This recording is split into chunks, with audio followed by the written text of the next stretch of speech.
તો વડોદરામાં ચંદ્રકાંત શ્રીવાસ્તવ વિપક્ષના નેતા તરીકે ચૂંટાયા છે। મહત્વપૂર્ણ સમાચાર વડોદરાથી મળી રહ્યા છે, જ્યાં ચંદ્રકાંત શ્રીવાસ્તવને વિપક્ષના નેતા તરીકે ચૂંટવામાં આવ્યા છે।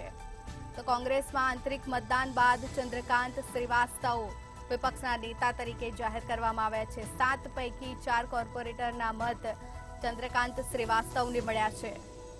તો પાર્ટીનો નિર્ણય અમે આવકારીએ છીએ, ચંદ્રકાંત શ્રીવાસ્તવનું આ નિવેદન છે। 7 પૈકી 4 કોર્પોરેટરના મત શ્રીવાસ્તવને મળ્યા છે। તો વડોદરામાં ચંદ્રકાંત શ્રીવાસ્તવને વિપક્ષના નેતા તરીકે ચૂંટવામાં આવ્યા છે। તો લોકસભા ચૂંટણી બાદ કોંગ્રેસમાં આંતરિક મતદાન બાદ પણ ચંદ્રકાંત શ્રીવાસ્તવને નેતા તરીકે ચૂંટવામાં આવ્યા છે। તો 4 કોર્પોરેટરના મત મળતા શ્રીવાસ્તવને નેતા જાહેર કરવામાં આવ્યા છે। તો આ સાથે જ ચંદ્રકાંત શ્રીવાસ્તવે પાર્ટીનો આભાર માન્યો અને પાર્ટીનો નિર્ણય અમે સ્વીકારીએ છીએ। 7 પૈકી 4 કોર્પોરેટરના મત શ્રીવાસ્તવને મળ્યા છે।